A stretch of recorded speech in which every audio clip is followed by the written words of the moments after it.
This Week in Virology, the podcast about viruses, the kind that make you sick. From Microbe TV, this is TWiV, This Week in Virology, episode 1065, recorded on November 24th, 2023. I'm Vincent Racaniello, and you're listening to the podcast all about viruses. Joining me today from Fort Lee, New Jersey, Dixon Despommier. Hello, Vincent and everybody else. Looking out my window, and I have stuck my head out the window a few times this morning. It looks nice, but it's actually pretty cool. It's bordering on cold. I believe it's in the low 40s. Humidity is about 50% or something like that. We had some rain a couple of days ago. No rain yet. Thanksgiving was a beautiful day, so happy Thanksgiving, a little bit late for everybody. And outside of that, good day to be inside and podcasting.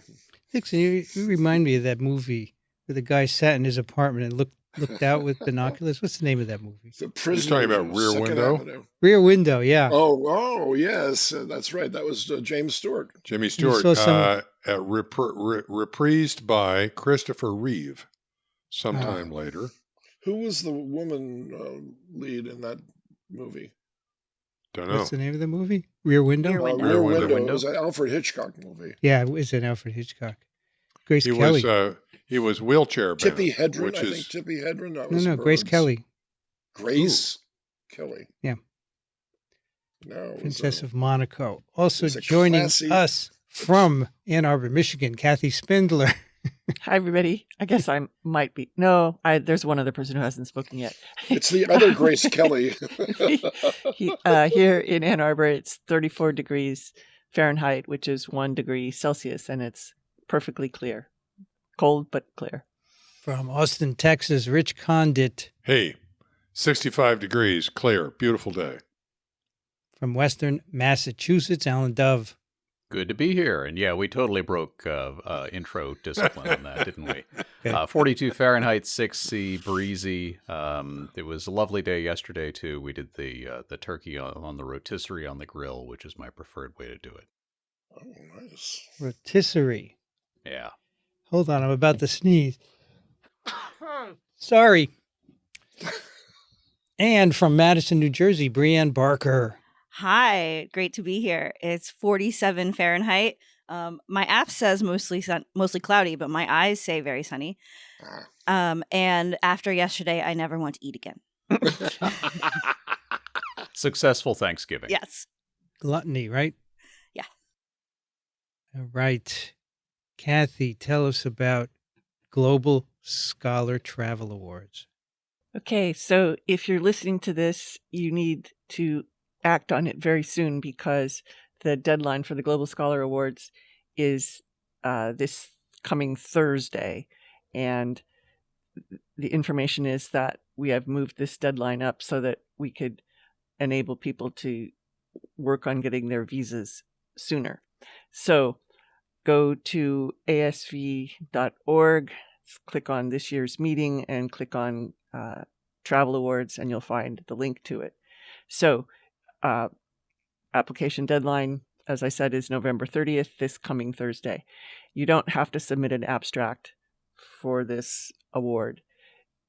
But if you do want to submit an abstract later, it will have the same deadline as everyone else's deadline, which is February 1st. And the rest of the travel awards for everyone else not going for a Global Scholar Award, those will also be due in February.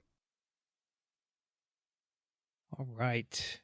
And don't forget, second position in Amy Rosenfeld's lab at the FDA, where you can work on enteroviruses like Entero68, poliovirus, human rhinoviruses, and this includes genetic, biochemical, and cell-based studies, development of animal models, all BSL-2. There will be a PDF in the show notes, and you can get more information there. And don't forget, Dixon has just written a book called The New City. You should go to despommier.com, where you can read all about Dixon, and you can order your copy today. From it looks fabulous. I ordered it. I was so excited to read it. And then my dean, who is an environmental scientist, saw it in my office Okay. and borrowed it. It's gone.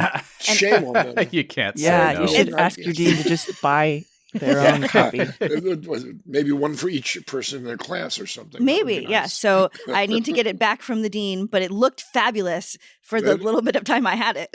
Too bad. I will get you a copy. Don't worry. There is a photograph of Dixon on that page, which looks like the rear window. He's sitting on with his legs stretched out and just missing the binoculars.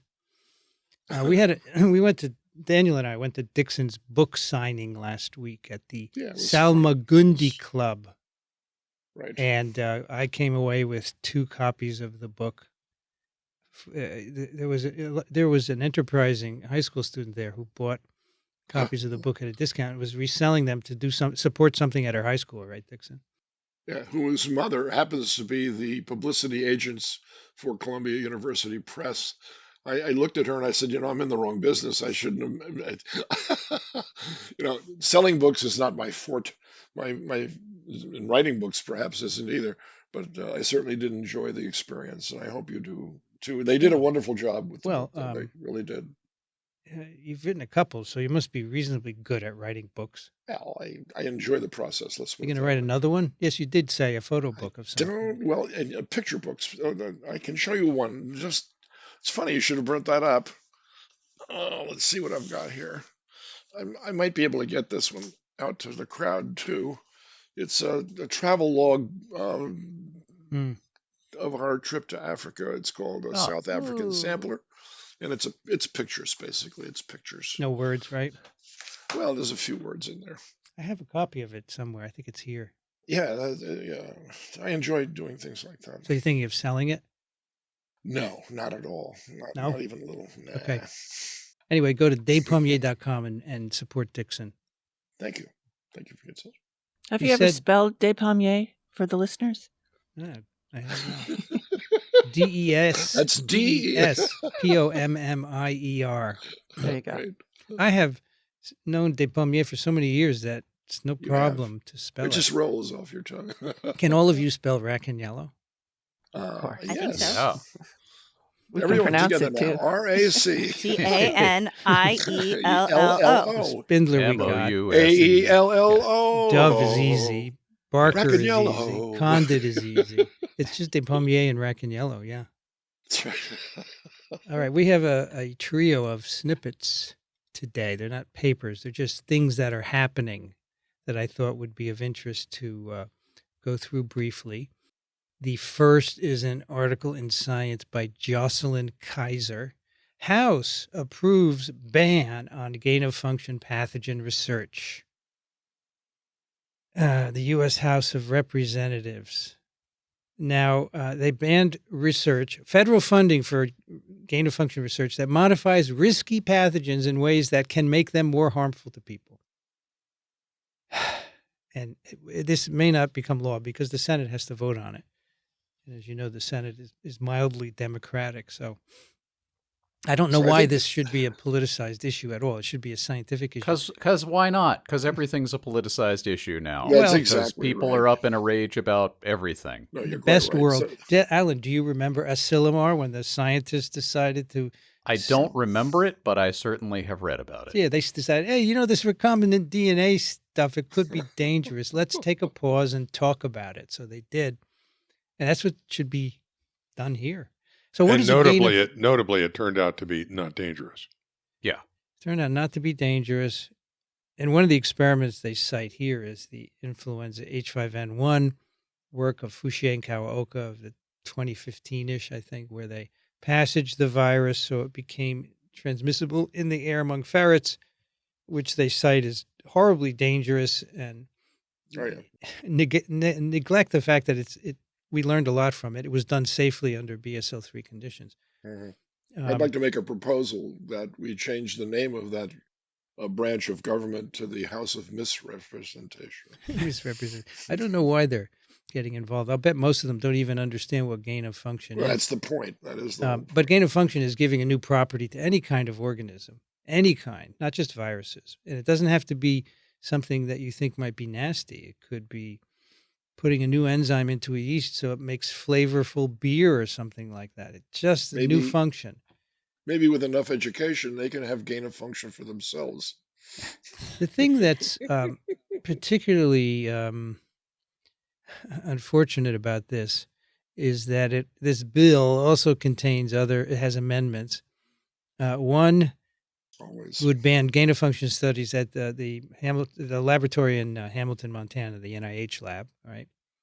And a third amendment would cut $3.7 million from the NIH Director's Office budget because it gave a grant for that amount to EcoHealth Alliance. So you may remember Trump cut EcoHealth Alliance grant, and so recently the director of NIH restored it. So now they're going to cut that money away from them because they said you shouldn't have done that. It's all punitive. Yes. And the other thing to note is that this amendment is different than some other bills on this because it's a total ban instead of allowing for review. If somebody wants to, propose something and get it reviewed and say why it could be useful, this is just nope, not allowed in any way. And this whole thing is just obviously a rush job political hack. Of course. They don't define potential pandemic pathogen, which could be anything, right? You're working with E. coli. Could that be a pandemic pathogen? Well, maybe, Influenza. Let's say you're making an influenza vaccine. Influenza. Yeah. Gosh, yeah. Sure. We've got historic pandemics of that. But any virus, any transmissible pathogen of any kind could be potential pandemic. They also have an amendment that would curb diversity efforts. Yes. And NIH-funded research on topics like gender-affirming care. I mean, this is part of this whole idiotic culture wars campaign talking point that's been just, Anyway, this is highly ill-advised because, as I said, I think it's partially in retribution for Tony Fauci telling Rand Paul he didn't know what he was talking about, which is true. I would say when it comes to gain of function, every member of the House probably doesn't know anything about it. Someone told them they should vote against this, and they did.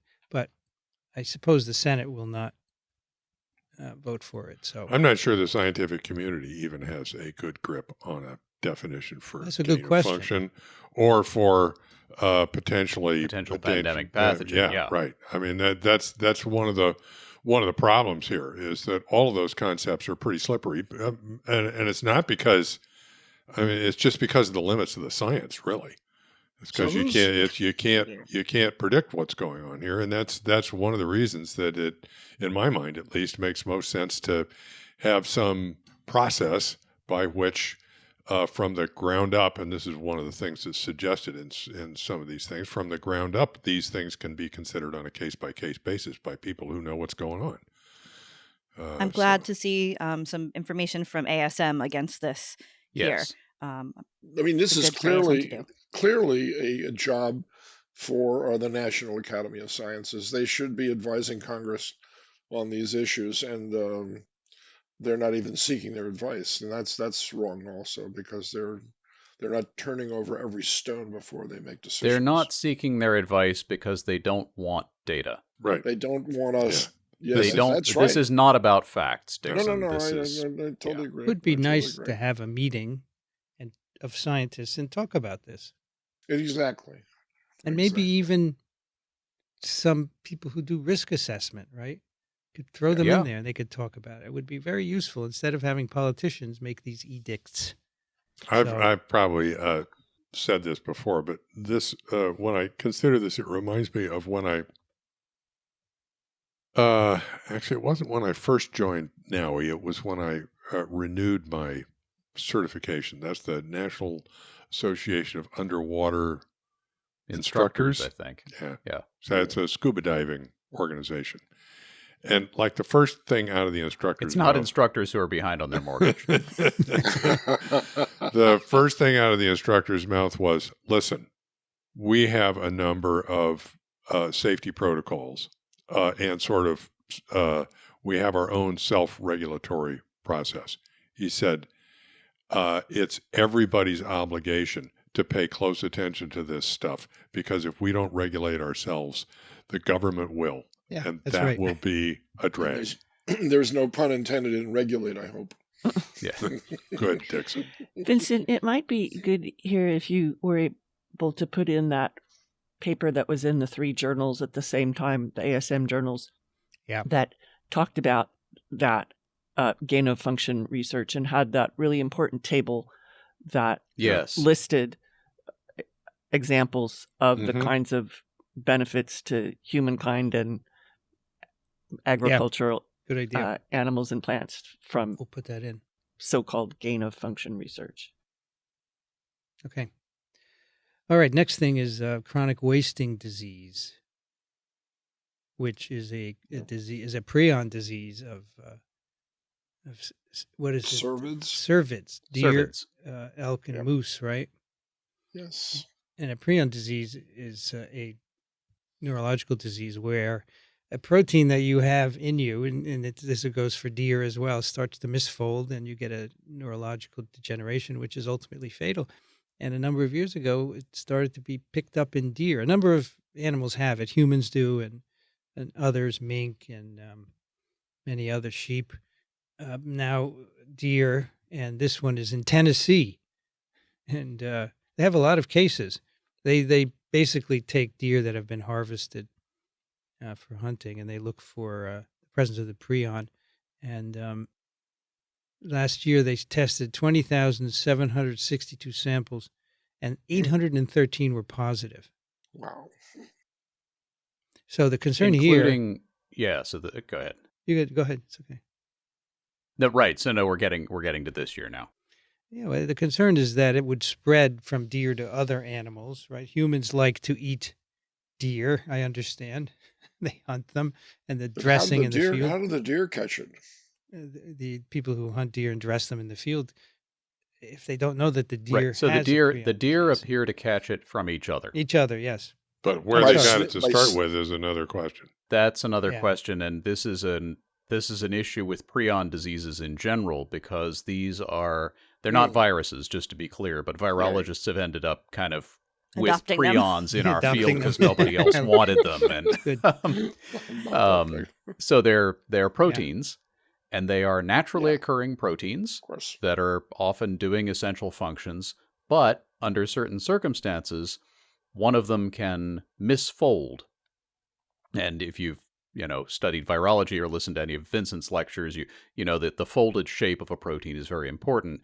But what's different about prion proteins is that they have a misfolded configuration that can happen that then allows that misfolded protein to catalyze a transition in other proteins to misfold them. Like a So it 3D becomes printer. a chain reaction of misfoldings. Yeah. And these will often they'll polymerize into tendrils, like in the nervous tissue, which is characteristic of neurodegenerative diseases like Alzheimer's. But in this case, it's a pathogenic protein that's making these polymers of something that should be going about its normal function, but now it's making these threads that are damaging the neurons, and you get all these various sequelae: mad cow disease, BSE, scrapie in sheep.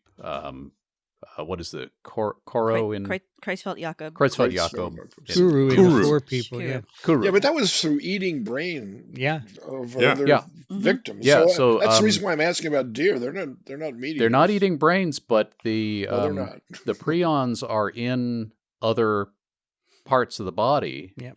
including apparently they can be detected in the deer urine, Probably saliva. and that's a major scent cue I for see. deer. Yeah, same for So they're moose. marking their territory, they're sniffing their territory, they're getting, Oh, and the prions are these CWD prions are very durable in the environment. sure. So one one of- of the control measures that they implement in places with actually, I think this is probably most places now, is traditionally deer hunters have used deer urine as a lure. Yes. Right. So they'll Right. buy bottles of deer urine and dribble it on some trees, and then deer will come and check it out. But many states now regulate this, and Tennessee is among them, so that you can only use synthetic lures or deer urine that's been produced. I think it has to be produced in the state from a certified facility that does all sorts of tests to make sure that they don't have the CWD prion in it. They also don't want you to put out food and salt licks, which is, They don't- I don't feed the presume, deer. to interrupt transmission. So Yeah. it could have started in deer as a spontaneous misfolding many years ago in one deer, and then it spread from deer to deer. And the concern is spreading to other animals, including humans. There haven't been any human cases yet, but you have to be careful. And also to cows who would graze in a pasture where deer go in. They've shown that prions in the soil can be taken up into plant roots and go up to the leaves, and they're infectious there. So theoretically, a cow could lick it Interesting. and acquire them. So a lot of concerns here. And then Isn't some of that related to how scrapie happens in a lot of sheep? yeah, I sheep think maybe. get scrapey, and I thought it could be due to sort of some of the contamination in the pasture. it might That be. would make sense because Yeah. they also are, Yeah. herbivores. And of course, since we're talking about sheep, cows in the UK were fed ground up sheep, and they got prions from the sheep, and Right. that started the mad cow disease outbreak, which spilled over into people Yep. who ate burgers, because you can't inactivate these by cooking or anything. It's very difficult to inactivate them. So Very scary. the interspecies transmission of this is a bit of a mystery to me, and I don't think I'm alone. Yeah, I would agree Okay. with Rich. There That's why I there asked. is some interspecies transmission, which has already been described, but it's not like any species can go to any other No. species. Okay. In general, you need to have the same prion in the recipient to get transmission, but some prions have a broad host range, like cow prions have a broad host range. They can go into a lot of different. They went into humans. They went into other animals as well. So I don't So, even know and- if you can evaluate theoretically the potential for the deer prion to jump into humans. I've not seen anything about it. Well, here's what's been done.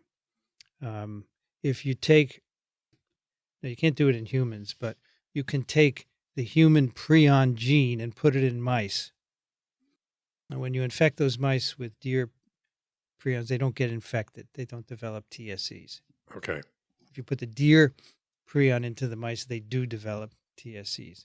If you put the deer prion into cows intracerebrally, they do not develop TSCs. So it all looks good, right? But Yeah. as these things are passing among animals in nature, you never know how they're going to change. It right? looks And good until it doesn't, and when it Until doesn't, it then you're in doesn't, big and- trouble. Right. And That's it's it. important to note with these that there's no treatment, there's no vaccine, there's right. no therapy that we know of that will treat these, and they are in Creutzfeldt-Jakob syndrome. It's a progressive neurological degeneration that's a horrible way to die 40 years after you ate a burger.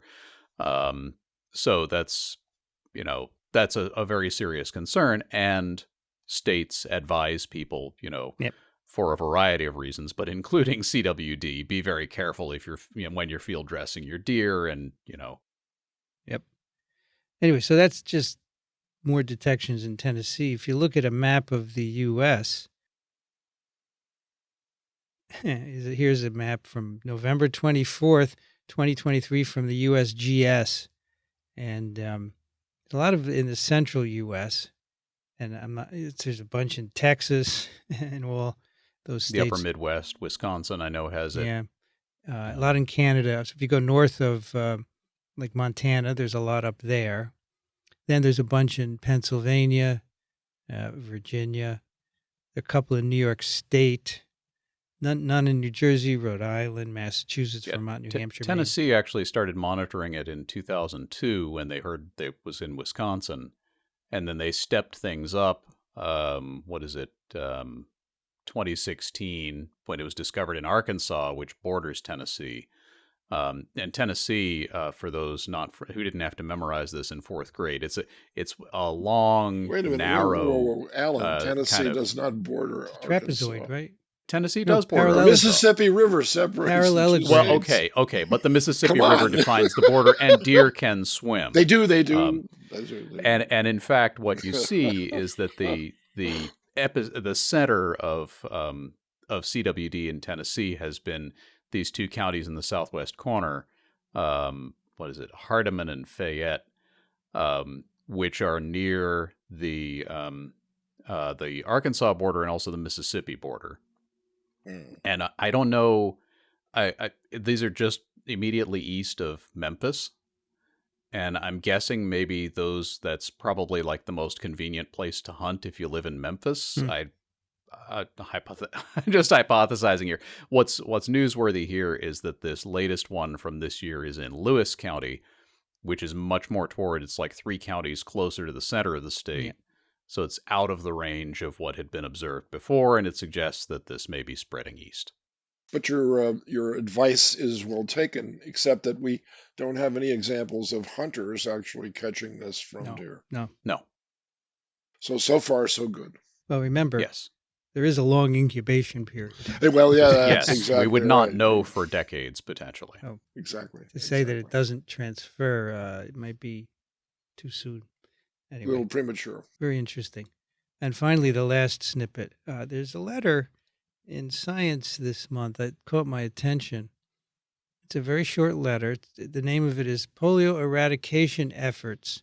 Above all, do no harm. And this is by Stan Plotkin and Kostya Chumakov.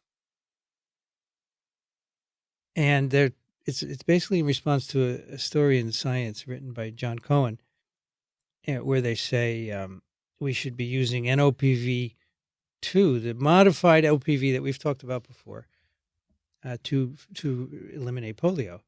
And they write in their letter, although vaccine campaigns that use the improved vaccine virus would prevent polio caused by wild virus, they would still cause cases of polio. This plan is unacceptable when a safer, more effective vaccine protocol exists. The best strategy would be immunizing with inactivated vaccine during the first months of life, then followed by oral poliovirus vaccine. And they say this will be more costly, but it would be more ethical to prevent both wild and vaccine-caused polio. More ethical. I thought ethical was a yes or no, right? Well, more ethical than anyway. The point here is that on the TWiV with Kostya Chumakov and Roland Andino, which was initiated because months before we had done a TWiV on NOPV2, which is a modified OPV2, oral poliovirus vaccine. The modifications introduced into the genome are designed to reduce its ability to revert to neurovirulence. And on that TWiV, I called it a failure. And then both Raul and Kostya emailed me and said, you shouldn't say that it's a failure, Vincent. I said, okay, come on TWiV. We'll talk about it. So we talked about it. And Kostya basically said it has its uses. And I said, no, it's not ethical to use it. It paralyzes kids. And they said, well, paralyzes less than OPV. I don't care. It still paralyzes kids. Now, in this article, they agree that it's not ethical to paralyze kids. So I don't know why they've changed their mind. Well, but it still has its uses, right, if they've already been immunized with IPV. Yeah, but that's not used globally, right? No.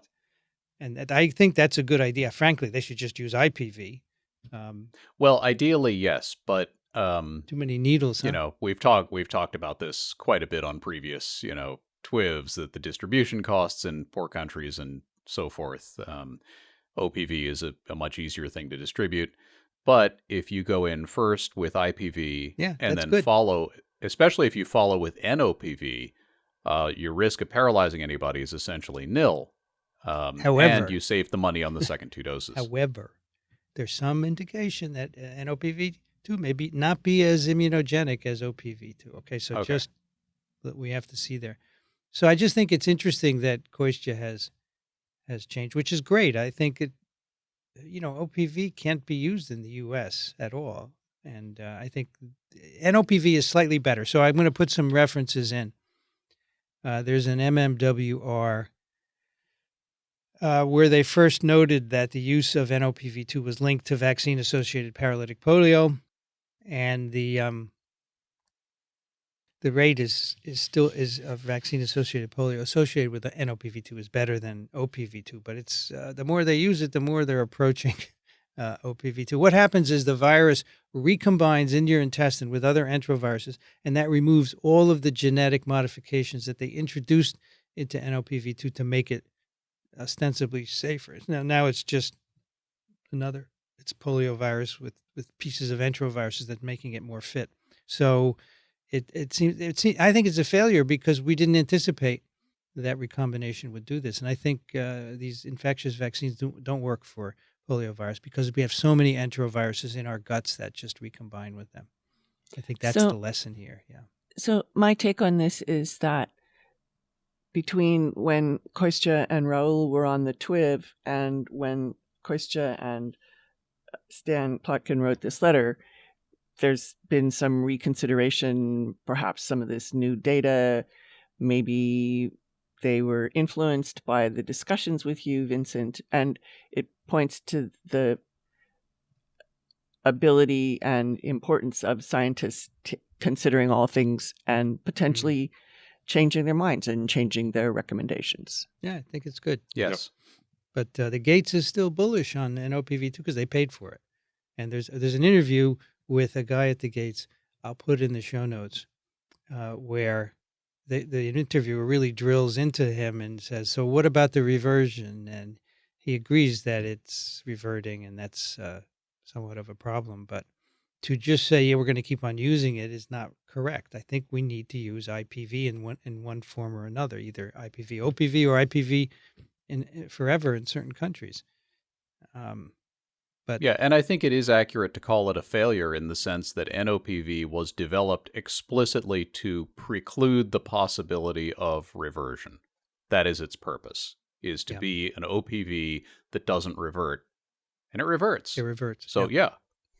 That's why I called it a failure. And I think that's a fair. The thing is, not only is it reverting and causing paralysis, but it's circulating and causing outbreaks when immunization rates drop. So I think the experiment's been done. It doesn't work. Let's move on. And what we have now is IPV, which is another point here. We should be making new poliovirus vaccines that are not infectious, that are giving you good mucosal immunity. But we can't do any research because you have to destroy all your stocks of polio by 2025. And so as Kostya said in the TWiV, it was very interesting. Actually, he said it in the interview I did on him alone. He said, the bureaucrats who know no biology have decided that we don't need any more polio research. And we do. Because he said, I'm afraid some countries are going to stop immunizing. We're going to have huge outbreaks of polio in 10 years that we didn't have to have. So bureaucrats, leave it to the scientists, please. Bureaucrats. Speaking of bureaucrats. Bureaucrats, yes. Good segue. Much less interesting than the Aristocats, but. The Aristocats. Okay, we have a paper for you, which if you're a cat lover, well, you may not like it, but it is about a virus, several viruses of cats. This is a bioRxiv reprint, but I liked it, and I thought we should talk about it. We don't usually do preprints. But this is also getting news coverage, and people are probably seeing it and saying, what's going on with this? So we should talk about it. This is and called... Don't travel to Cyprus with your cat. Emergence and spread of feline infectious. There's a little typo in the title already, Kathy. Did you notice? Mm-hmm. Peritonitis due to a highly... Whenever I see typos, I say, Kathy's going to pick this up. To a highly pathogenic canine/feline recombinant coronavirus. By the way, I also suffer from proofreader's eye, so yeah, this preprints in general are a bit of a slog. Yeah, but in the title? Yeah. That's an easy place to overlook it because you're focusing on other things. And you think it's a different font. It's, Absolutely. Absolutely. We have two first authors, Charalampos Atipa and Amanda War, and then Christine Burkhardt is the last. This is from the University of Edinburgh and the Ministry of Agriculture in Cyprus, the Placentia Veterinary Clinic in Athens, the Royal Veterinary College in Hatfield, Hertfordshire, a company in Cyprus, and looks like a lab in Germany. All right, so this is all very interesting, and I wanted to point you out at the top here. Maybe before you listen anymore, go listen to Gary Whitaker talk about feline coronaviruses on TWiV 963. It's a little bit complicated, but if you get lost here, I think you should go listen to that. It's not a very long episode; it's just about an hour or so.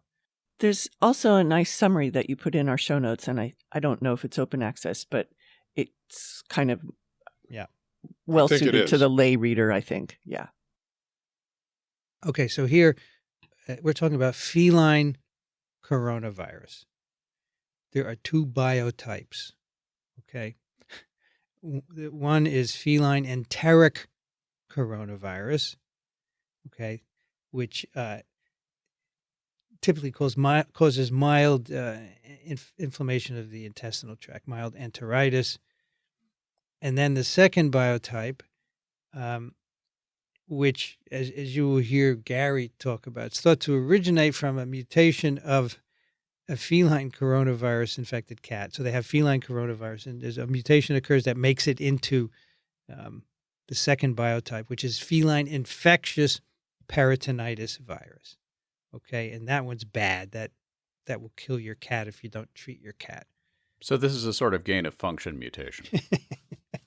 Done by nature, right? Yes. So get the Republicans after nature. Okay, so we And have. by the way, I just want to call out a little thing in the intro that I loved, Yeah. where they say coronaviruses no longer need lengthy introductions of importance and Yeah, that's scale. great. Yes. Thank you for not writing 3 paragraphs about that. Yes. Right. These are in a slightly different part of the coronavirus group than are some of the ones we've been talking about. These are alpha coronaviruses instead of the ones that you hear about more frequently that are beta coronaviruses. Mm-hmm. Yep.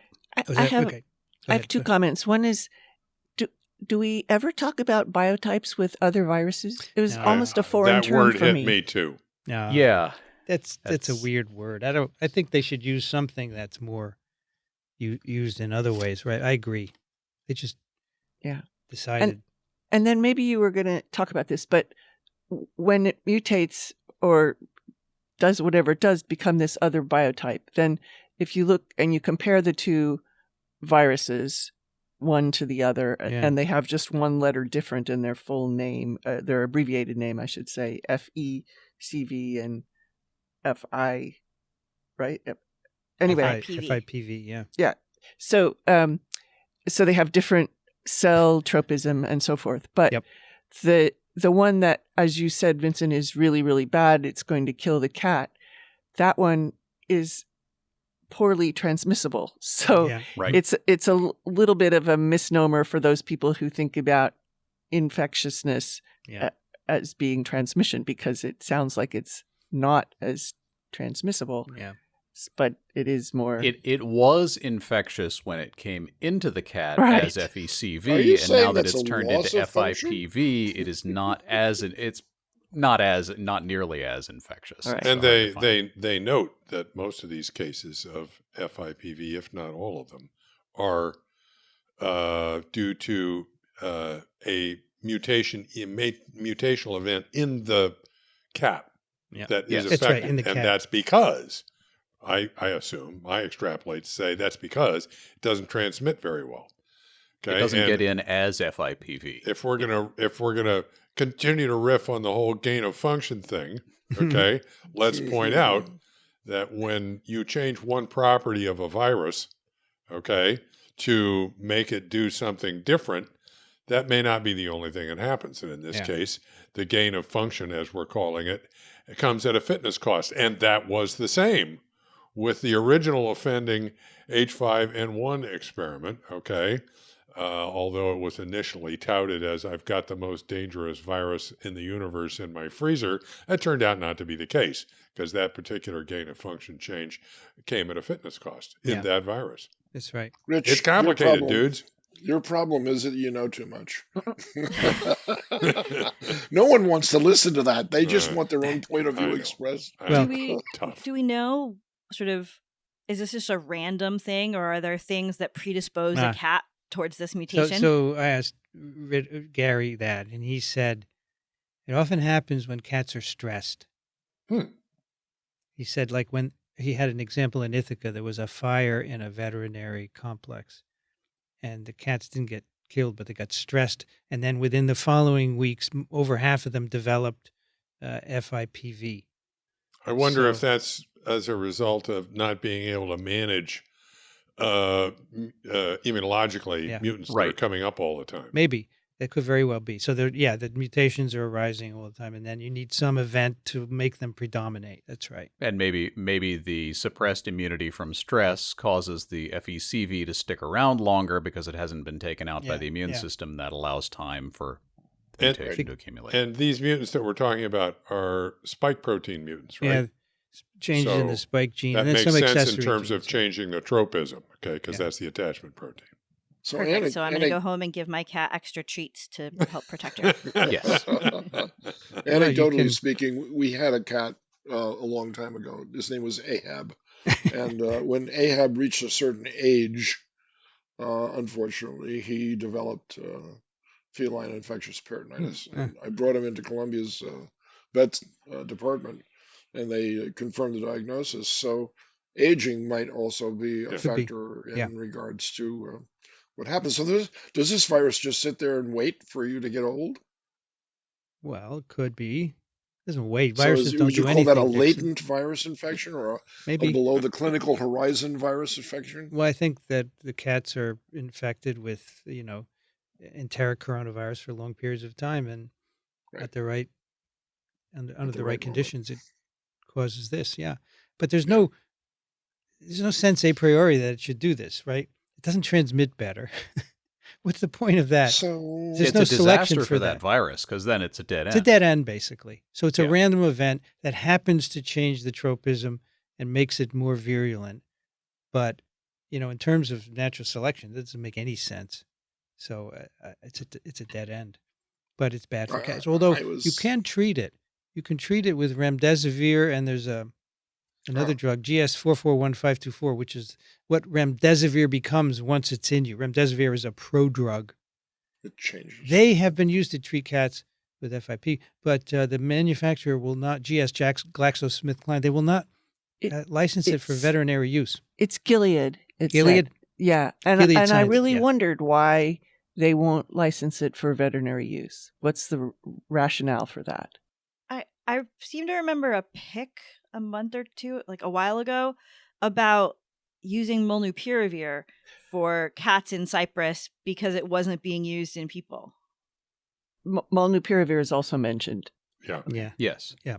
And they're talking about using, as Brianne says, drugs that are kind of left over, aren't being used by the humans. I don't know. I don't know what the hoops are to jump through to get a veterinary approval, and it may just be that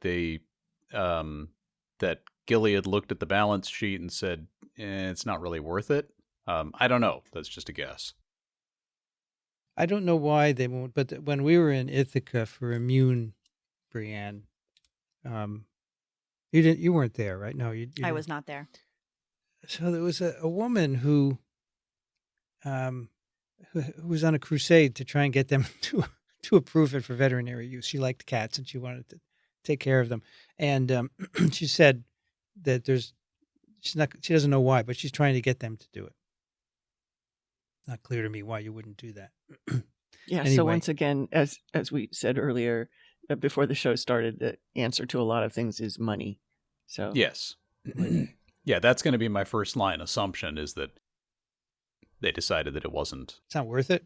It wasn't going to pay. Veterinary medicine is not, unless you're treating racehorses or some other really high value stock. And this isn't something that every cat is going to need. It's going to come up occasionally in some places at some times. Well, maybe. I don't know. Maybe. We'll see. We'll see. You're talking what about a happens. very important companion animal. As Vincent has said, yeah. when the UK I get was that. considering, euthanizing all the cats because of SARS-CoV-2. Right. No. I'm not suggesting that we not treat cats for disease. And absolutely, I've got 3 of the things around here. We're keeping them. But this is a rare enough condition, at least until this report, that it may not be a big enough market. It may not be like, flea medication, which every cat is going to get treated with at some point, or my guess is that this is a market issue. But I would guess cat owners would be happy to spend $1,000 to save their cat. If I can also point out that if you own a cat, you're sort of hantavirus proofed And if you don't, you very well Yes. may end up with a horrible disease of your own. I hadn't thought of that, but now I'm gonna give my cat extra treats for that too. Yeah. Absolutely, absolutely. You All betcha. right, there's one more player here we have to talk about, and that is canine coronavirus. Dogs. Now They're that's both where the money is. That is where dogs the money more is. so than cats.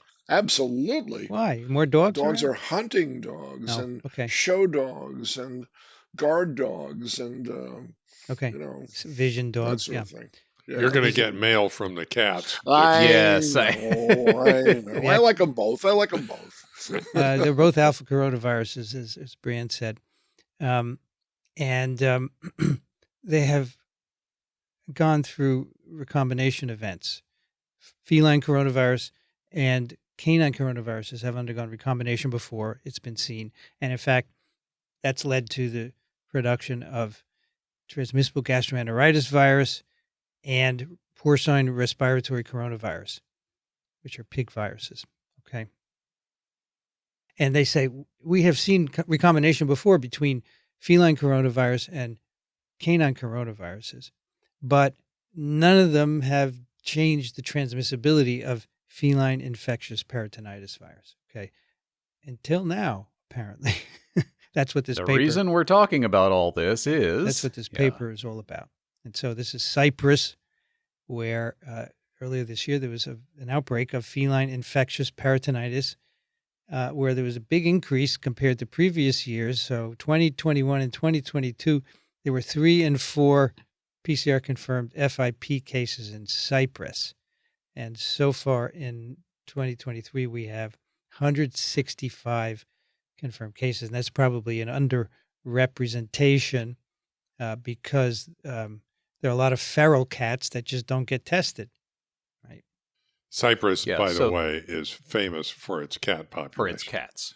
Is Right. that So right? Cyprus is an island country in the Mediterranean that has been a crossroads of humanity for thousands of years. And the archaeological evidence suggests that it's one of the earliest places you see domesticated cats.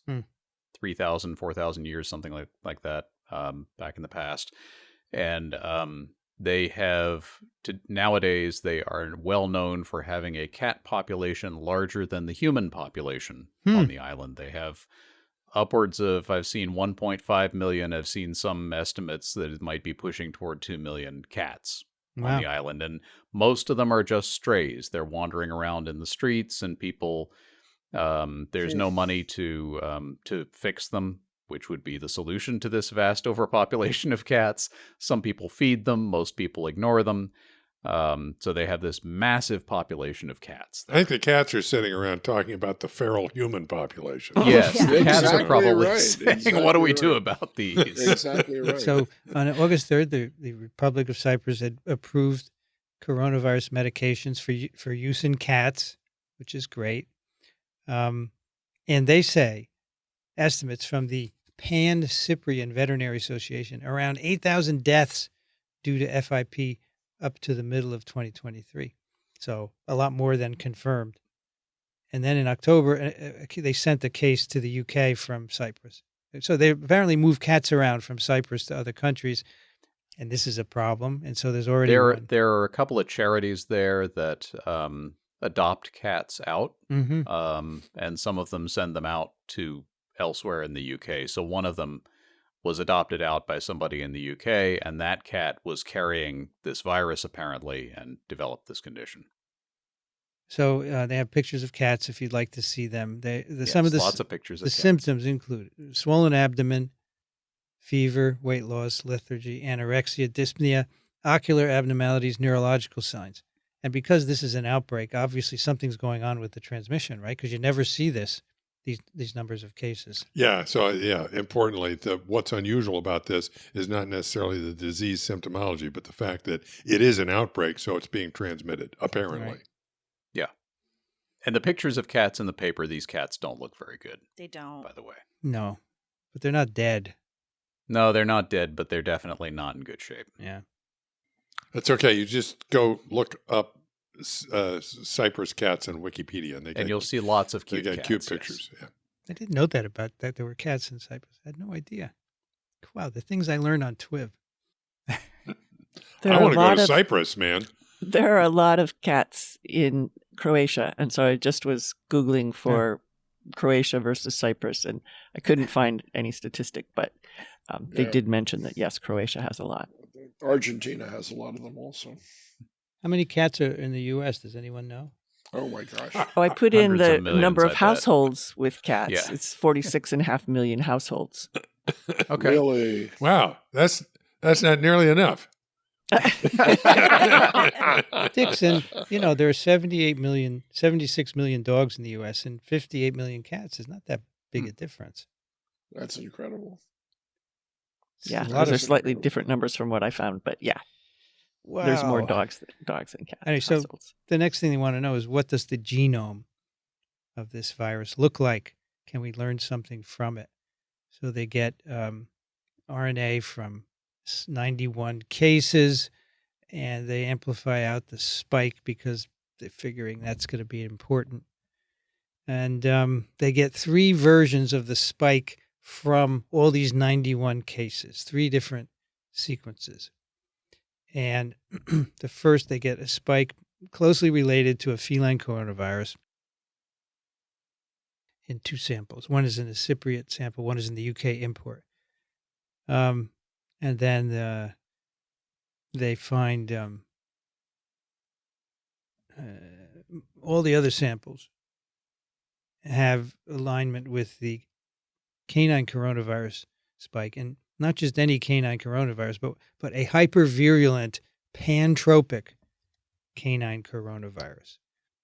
All right, so in dogs it causes a severe disease and infects a lot of organs. So that's the spike that they find in most of these FIPV samples from these cats, and they say this is probably the majority of the isolates have this spike from the hypervirulent canine coronavirus, and many of them have a deletion near the N-terminus of the spike gene. It's present in 35 out of 43 of the spikes that were sequenced. So they have a very nice picture here. They do a recombination analysis. Where is it? They passed it. Where they apply recombination detection programs, and they say, so we have this feline coronavirus. They call it feline coronavirus 23. That's the Cyprus one. And it's got the spike from canine coronavirus, a little bit of ORF1b, which encodes proteins involved in RNA synthesis. And nothing else. So, and then it's got a little deletion in the spike, the N-terminus of the spike gene as well. So that's what most of these viruses look like. And presumably some of those changes give it its properties, right? Its virulence and its transmissibility in cats. And they speculate a lot on what these might be doing. But of course, I'm assuming they're going to make viruses to sort out what's doing what. I don't know if these individuals will, but perhaps other labs. It would be nice to know, to confirm, is that canine coronavirus spike, that's what's responsible for this phenotype in cats. Too bad they can't do it around here because of the ban in gain of function. Gain of function research, yeah. Now, unfortunately, Brianne, they do have to use cats to do that experiment. Okay. No good. No good. Well, actually, Gary Whitaker never used. How about cat cell lines? You could use cat cell. I'm not sure that it would tell you anything, right? May not tell you much. That would make me less sad. Yeah. Gary Whitaker said he doesn't use cats in his experiments because he doesn't feel good about that. So he waits for a cat to die in a facility, then he gets the carcass and does experiments with it. That's kind of nice, right? But yeah, so is this canine spike responsible for this? So the idea is that it's somehow cat organoids. Cat organoids. Mm-hmm. It's somehow the changes, the insertion of this canine coronavirus spike gene into the feline coronavirus genome has now made it highly transmissible and hypervirulent. So they call it a new subtype, and they call it feline coronavirus 23. But how would you really do the experiments to look at transmissibility? Well, you do it in cats, right? Yeah. Right. Doing You'd have to cats and take, you could take the parent virus and then the one where you stuck the spike in from the canine coronavirus, and then do separate infections to look at virulence and organ pathology, and then put them in adjacent cages you'd and have see to if they have them. transmit. Yeah. So I think at the NIH you can't use cats anymore for anything Really? because they've outlawed them for research on toxicare and toxoplasma. So I think the cat lobby in Washington actually instituted that move. I haven't found that, Dixon. It says here cats are an important mainstay of research for NIH people. Well, Where did you hear that? I heard that. I think we announced that once on one of our TWiPs. I think you're thinking about when we were non-human talking primates. about Chimps. Maybe you're thinking about chimps. No. It's easy to confuse the two. Not for me. They both begin with C. Yeah. No, I'll try to find where I heard that. Yeah, find it. I'm will not try sure to because you're find going to that. get letters, Dixon. You're going to get It's email. okay. It's okay. I had to write back. All right, so that's the story here. This is the first outbreak of FIP not seen before. And they say this is a concern because these cats are shipped all around the world. So it's likely that we've been sending it unknowingly around the world. So do we think that the spike changes here are causing both the virulence and transmissibility increase, or do we have any? Because the spike change that previously had been seen that causes the increase in virulence is a single base change, right? Yeah.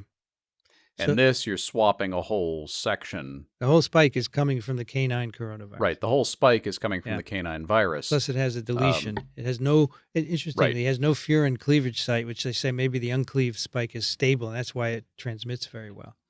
But it also infects many different cell types, and it may be that that's the property of the spike. Maybe with the deletion, maybe that's conferring some of that to it. Yeah. It would be interesting to see if you could unlink those. Yeah. So basically, an interesting question. They point out that this highly pathogenic canine coronavirus emerged 18 years ago in Greece. So why do we just see this now in cats? And they say, which I really like, one explanation is the right mutation, right time, right place theory. Yes. Yep. It happens, and you just need some situations to let them spread. So what do? Treat them.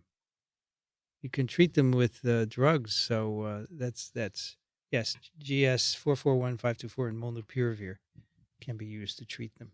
They've been used for some feline coronavirus, 23 infected cats.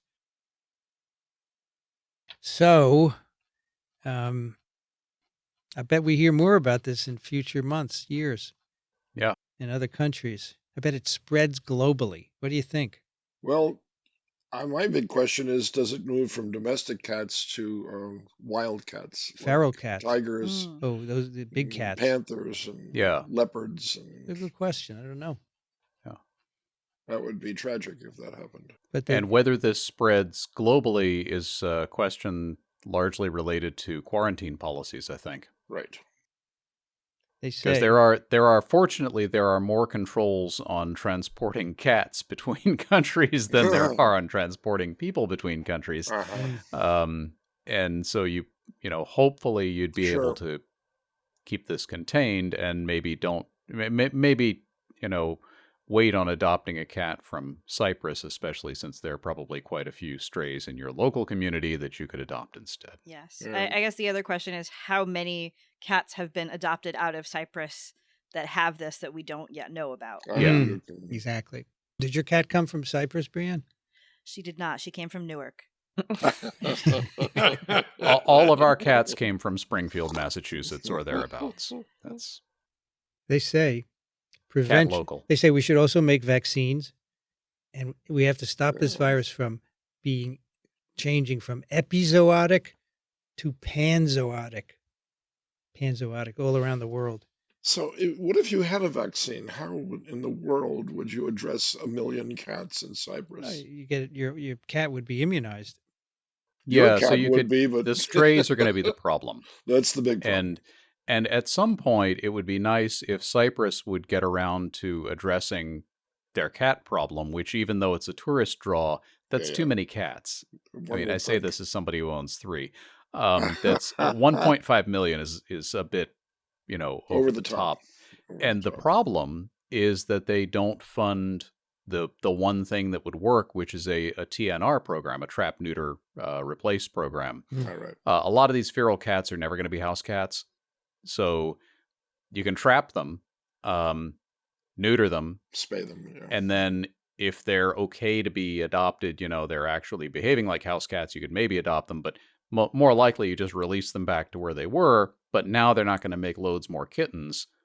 And if you do this consistently with enough of the population, you can get control of it. The problem is that's the kind of program that has to be done on a large scale for a very long period of time. I'll bet you can immunize They won't these do it. dudes with bait.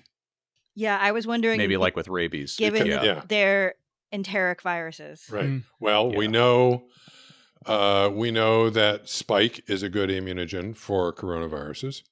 Yeah. We know that you can express a surface protein from an enveloped virus in vaccinia virus and spike bait with that and distribute it and get a good immunization in the wild.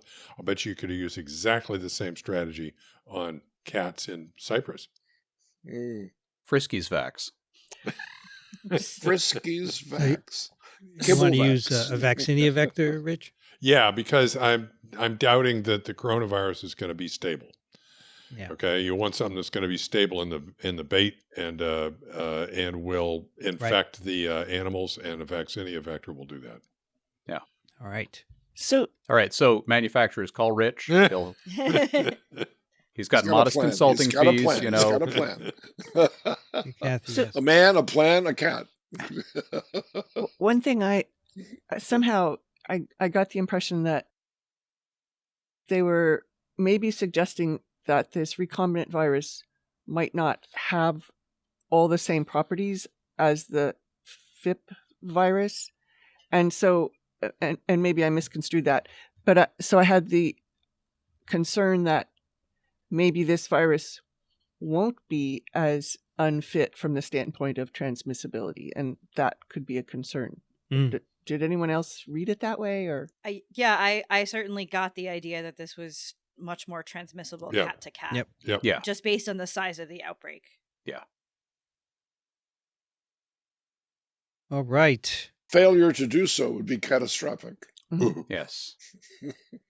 Arg. All right, let's do some email. Dixon, can you Sure. do the first one, please? I certainly can. Ellen writes, as always, I'm a few weeks behind in listening to episodes. When I saw the title of Vincent's pick for TWiV 1049, Why the U.S. Can't Have Nice Things, I was expecting a reference to healthy Heather McGee's book, The Sum of Us. She writes that it is all about racism from the very beginning. The example she starts out with is the closing of municipal swimming pools when desegregation was mandated in the 1960s. Towns nationwide chose to stop having swimming pools rather than have black kids swimming with white kids. And from there she goes into everyday life, every area of life, from economics to housing to medical care. And her solution is that we all must come together and create change, the sum of us. Thank you for all your work making COVID understandable to non-professionals like me. Ellen in Santa Fe, New Mexico. Well, that's another nice interpretation of why the U.S. can't have nice things. People are Yep. so weird. They are. Yes. We is. Right, the next one is from Florian, whose email we read, I think, recently. So cool, my email was considered for your show. Attached is a photo of the PhD hat showing a TWiV session. So I don't know I guess when you defend in this, wherever Florian is, you get a hat. Or it could be when you go to graduation. When you graduate, I think. Yeah. And you got a picture of Kathy, me, Dixon, Rich, Brienne, and Alan. It's the same people who are on today's show. Mhm. How I about love that? it. I love it. A hat for my thesis defense would have been in a conical shape and white. That was the previous email. Yeah. Kathy, can you take the next one? John writes, Vincent and TWiV team, I've written several times to all of you, but no matter, I cannot possibly send enough praise for the work you do and the great shows that are produced across the Microbe TV network. I'm writing today about highly pathogenic H5N1 and its geographic distribution across the U.S. in wild birds. Several months ago, the USDA Animal and Plant Inspection Unit released a large database containing the species and location information of known infected birds. Recently, my lab has made an interactive map of this extensive database that allows you to see the locations of the infected birds, the species infected, and how they were sampled. In the show that you did on H5N1, there was much discussion about the biogeography of all this, and I thought you might be interested in seeing the map of the data and provides the map. Keep up the great work. Most of my colleagues at JHU love TWiV, and the show has spawned many discussions of the presented papers, which otherwise would have gone unnoticed. Thank you again, John. And JHU is Johns Hopkins University. Cool map. So I haven't looked at this cool map. It's a lot of. This is very cool, and it's the dots on it are clickable. It's a lot of. These are isolations of highly pathogenic H5 in wild birds. Oh, Yeah. man. So when you click on a dot, it gives you the species, the county, the date, which highly pathogenic avian influenza strain it was carrying, how it was sampled, Wow. etc. Here's one in an American green-winged teal. Bald eagle. Wow. Yeah. Does everybody click on their own place? I clicked on Yeah. Washtenaw County, Yep. and it's a Canada goose. They got one in the Got Bronx, a bald eagle Dixon. in Hampton County. Dixon, they got one in the Bronx. Dixon. Dixon, you're muted. Dixon's muted. All right, never mind. There's one in the Bronx, and there's one in Staten Island, too. I looked near where my parents live, and there is a mallard very close to where my parents live. Really? There's one in Monmouth, New Well, in Jersey. that case, you better duck. It's cool. Yeah, we're all looking at our own. Yes. High path H5 are everywhere. Thank you, John. This is very cool. Yeah, Yeah. a lot of work to put this map together. Okay. Rich, can you take the next one? Sure. Let's see here. Phyllis writes, Vincent and crew, I found your show during COVID and have become a faithful listener. I am a vision scientist at UMBC, University of Maryland, Baltimore County. Baltimore County. I wanted to let you know about some interesting virology that has grown out of a course called Phage Hunters. I've attached a paper, and here's a link to a Washington Post article. The paper is, let's see. Oh, she links the Washington Post article. The paper is Simultaneous Entry as an adaptation to virulence in novel satellite helper system infecting Streptomyces species. Best Phyllis, who is a professor at UMBC. And Phage Hunter program we've talked about before. Yeah, it's very cool. Which is basically nationwide, if not worldwide. Sort of, both nice mashup of science education and research, where you go out and find new phages. And this is a paper with some novel observations coming out of that. Very cool. Yeah, so I pulled up the Washington Post article, and it has a lovely picture and quick explanation. This is cool. The title of the Washington Post article is Scientists Have Discovered What May Be the First Vampire Virus. Yeah. And it's actually showing one phage attached to the tail of another Ooh. Yeah. to allow for, as it mentions in that paper title, simultaneous attachment. Yeah, actually, I Okay. saw this in my press releases from Nature when the thing came out, and I thought, oh, I wonder if we're going to be covering that on TWiV. Yeah, That's It's very pretty cool. freaky. That's cool. Get Jolene for this one, maybe. Yeah. Yeah, get it. Yeah. Alan, She's- can you she's take in the next phage. one? Yes. So Sean writes, avid listener to TWiV since before COVID. I was wondering if you could eliminate all viruses with the wave of a magic pipette, would you do it? You couldn't pick and choose which viruses. It would have to be all or nothing. Obviously, your excellent podcast would be a lot shorter, and you would be looking to diversify into a new profession.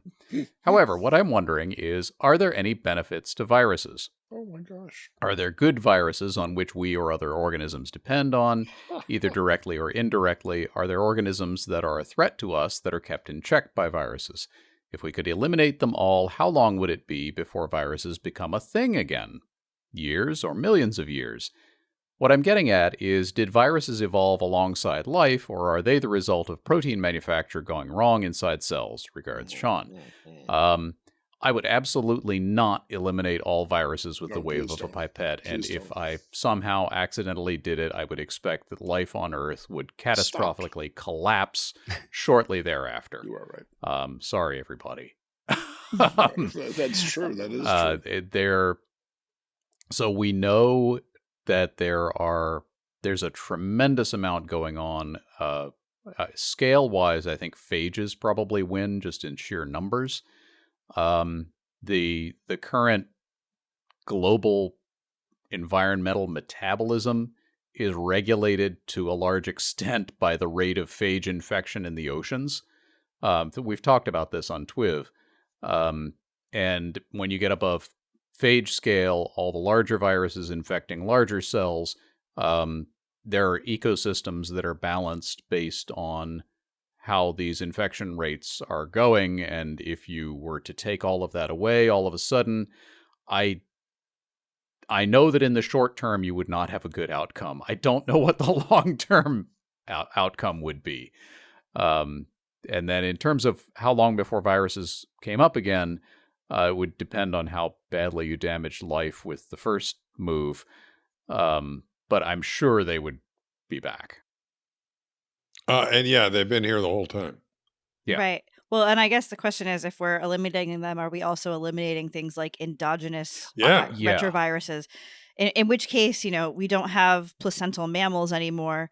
The reason why I ask that is actually because I was thinking that would impact how long it was before viruses became a thing again. If we left the ones that are in our genome, they'd probably, come back out as viruses pretty quickly. Plus, there was a retrovirus meeting in Salt Lake a few months ago. I was supposed to go. My flight got canceled, but they were, as part of the meeting, they were doing a reading of a play that had been written about retroviruses. And the thesis of the play was that the syncytian gene was removed from the human genome. I don't know why you would do that, but so people all laid eggs now from now on. And because that's all it would take to make us Right, obese. sure. yeah. Well, I don't know if we would especially lay for a eggs. stand-up That's comedy. marsupials. The thing, the embryo crawls out, and Yeah. anyway, that's the way it went. And so there was a woman who had a bunch of eggs incubating, and a guy came along and crushed them all. I don't know why. There must have been something between the two of them, right? But the whole play was all about that and how easy it is to, destroy eggs. Weird. Yeah, right. That is weird. You'd short circuit the entire evolutionary process. If you got I rid sense of a political viruses. metaphor in the play. Yeah. Maybe. Well, they were egging each other on. That's basically what So- was going on. But Go ahead. So when Dixon. I- you are on a roll. Kathy, you had an interesting. Well, when I first thought of Insert this, here. I thought about Marilyn Rusink because Vincent's had her on before, I believe, and talking about beneficial viruses. And so I found a reference to that, but also another reference that points out that there's some latent herpes viruses that can help human natural killer cells identify cancer cells. So there are some Sure. definitely, not just phages, but definitely mammalian viruses as well. And I think some of Marilyn's work maybe is about plant viruses. sure. Is that right? Yes. Yeah. I mean, a lot of cancer chemotherapies now are using viruses to get to specific cell types, right? Yeah. But I mean, I think lateral transfer of genomics from viruses to unfamiliar cells that would never mate with each other, but the genes can certainly be transferred from one organism to another by the virus. Take your pick of whatever is useful for you and keep evolving. And it certainly speeds up evolution in many cases. And I don't know what you'd do without them. I mean, I I would would not like to see what you would do without them. Dixon. I would like to add that viruses are almost as cute as cats. All right. Vincent would argue that they're cuter than cats. I think they're the most beautiful things in the world. We have 3 emails from people in Sweden who don't like what we said about Swedish pandemic controls. So okay. all 3. I think Brienne is next for Alf. Go ahead. All right. Alf, love the name, by the way. I'm just the right age group to really have loved that show. Hi, TWiV team. Please do some more research about what was actually done in Sweden before you talk more about the pandemic response. I am astonished by the amount of misinformation about Sweden that was spread, not only by public media. Yes, we did not have any lockdown. Instead, we had recommendations. We stayed at home when sick. Everybody that could work from home did so to give more space to travel to the ones that did not have that option. We kept distance in the shops and stores. We avoided big parties. Restaurants were open, but with increased distance between tables, and max number of persons was defined based on the size of the available space. No mask requirements in public.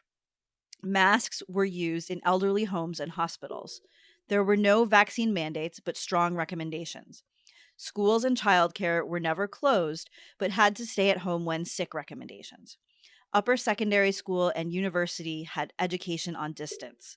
This distance education was terminated in April 2021. SARS-CoV-2 was declared as no longer dangerous for the society the 1st of April 2022, and all official limitations were removed. This was also done in other Scandinavian countries close in time. I think it is important to be very careful about how data is interpreted while it differs from how countries have reported it and the agenda of the presenter of the data has. If you today compare the number of COVID deaths with excess mortality, you will find that this ratio differs enormously between countries. It indicates that COVID deaths most likely were reported differently. Take a look at excess mortality for Sweden during the pandemic and you will be surprised. As our public health authorities said from the very beginning, a pandemic is not a sprint, it's a marathon. Regards, Alf. P.S. A listener since you were guests in Omega Tau. Okay. That's the first one. The second, Dixon, can you take?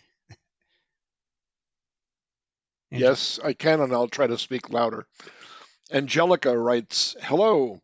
It was Alan Dove who, in episode 1061, said that Sweden did not have any COVID measures. That is not true. Sweden did not have lockdowns and mask mandates, but secondary schools and universities had online teaching. A majority of workplaces that could have their workers working from home did so.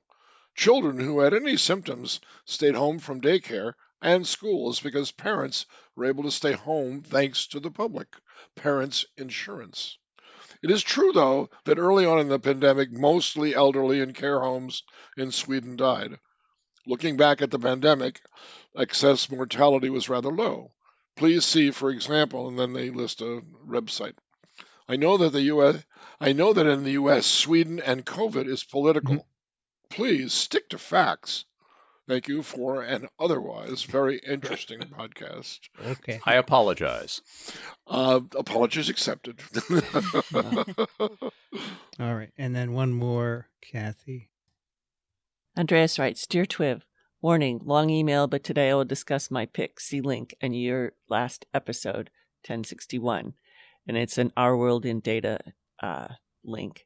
And while those first 2 letters were being read, I found an article that cites things from Our World in Data and compares Sweden and US and so forth. So anyway, Andreas says, I'd like to start off by thanking you for your great contributions to science communication and your honest and very important work against misinformation around vaccines. I'm a longtime listener from Sweden, eagerly consuming the clinical update and the weekly paper reviews first thing every Saturday and Sunday morning. In the last episode, Sweden was mentioned as having essentially no measures, resulting in higher death toll and not necessarily good public policy regarding COVID. I'd like to share my perspective on the matter and the slightly judgmental tone on that comment. Just because Sweden did not have hard lockdowns, this didn't mean measures weren't taken. The public at large have been very compliant in social distancing, working and studying from home to a very high degree where possible, as well as self-quarantine. This was mostly driven by recommendations and relying on individual judgment rather than legally binding policies for people and businesses. Several measures were indeed enforced, for example, around public events and how many people were allowed per square meter in different types of locations, etc. For sure, Sweden could have done many things a lot better, especially in our preparedness and early policy adherence at our elderly care centers, which were hit severely in the first wave, to name just two things. We were also on a 1 to 2 months later vaccination rollout than one could have wished for, but the vaccination rate today is at 86.3%, 2 doses 18 years or older. With this short background from an excess death measure, Sweden's early adopted strategy of trying to keep the society, quote, as open as possible to manage, quote, the long game, has panned out to be relatively effective from my uneducated perspective. My layman understanding of epidemiology is that cultural and societal dynamics play a very important role when drafting your strategy, and you need to mind not only the direct effects of the virus, but also the long-term impact on, for example, mental health and the economy. If you agree that excess death over the last 3 years is one of the better measures to grade a country's policy success, then I would say Sweden is ranking very high globally over the entire pandemic. See the link above. But then I'm a business analyst, not a virologist or epidemiologist. If you don't agree this is an apt measure, I'd love to have your comments on why. I'd also love to hear more about what data we really have on what policies have worked or not, including what degree of impact each policy can be contributed, if that's even possible.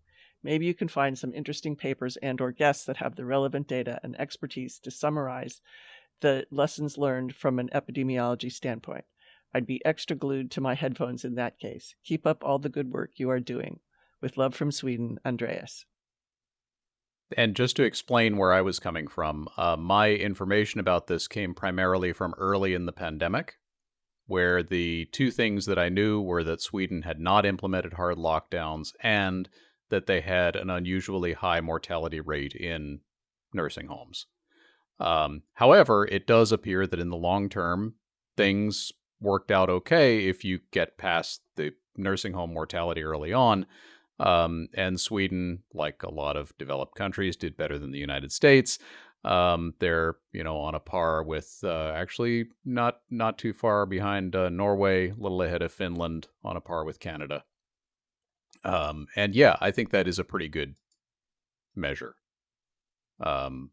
Excess mortality over the period of the pandemic. But yes, unfortunately, the other thing that factored into my interpretation of this was the way that Sweden's lack of hard lockdowns was interpreted by some in the United States as an argument to not have hard lockdowns in the U.S., where I think the policy would have been disastrous because we lack both the social cohesion and the social safety net that Sweden has. Mm-hmm. Yeah, I was going to say, is this something that every country could have done, but I guess not, right? No. Well, Yeah, the mention of parent insurance in one of these, Yes. for example. That's right. Yeah, and an 86% vaccination rate. Okay. You're not going to have an 86% vaccination rate in the U.S. or parent insurance. Okay. No. All true. So this, I don't know of any, overarching dissertation on this subject, but there will be. Because there are almost as many different strategies as there are countries, and Yes. and it would, I think, make a really important study to sort of distill all this stuff down and see if you can come up with some guiding principles that would help you deal with not just the biological consequences, but the economic and social consequences as well, and find a middle way. And a lot of the data are there and are more or less accessible. I think one of the big barriers would be converting all of those data into some standard format that you could analyze in a consistent manner. And then you'd have to put together timelines, arrival of the virus in the country, number of cases, availability of testing, all of those factors. This would be a large, complicated undertaking, but I certainly hope that multiple people are undertaking. And even if you come up with if you came up with a fairly unified set of principles that you would follow, you're going to have a hard time applying them in different cultures because, as we've already said, It doesn't work the same in every culture. Well, I think the point would be to find, what are your highest yield measures across cultures. Vaccination. So, Well, well, right. yeah. So And masks. the reason why I was looking up the world in data thing is that I just had found recently and read a New York Times Magazine article that's a long form interview with David Wallace Wells and Tony Fauci it was published in the end of April of 2023. And so there's a lot of things in that Tony Fauci addresses, kind of relating to Andreas's questions at the end about what policies may have worked or not, what degree of impact each policy can be contributed, if that's even possible. And basically, to summarize very briefly, just something that's from this very long interview, if Tony says what worked for the U.S. was on the science side, extraordinary investments that were made for decades before the emergence of SARS-CoV-2, work in platform technologies and structure-based immunogen design. And then if you look at what we didn't do so well, infrastructure and communication and transparency, all those things that go along with public health. And so,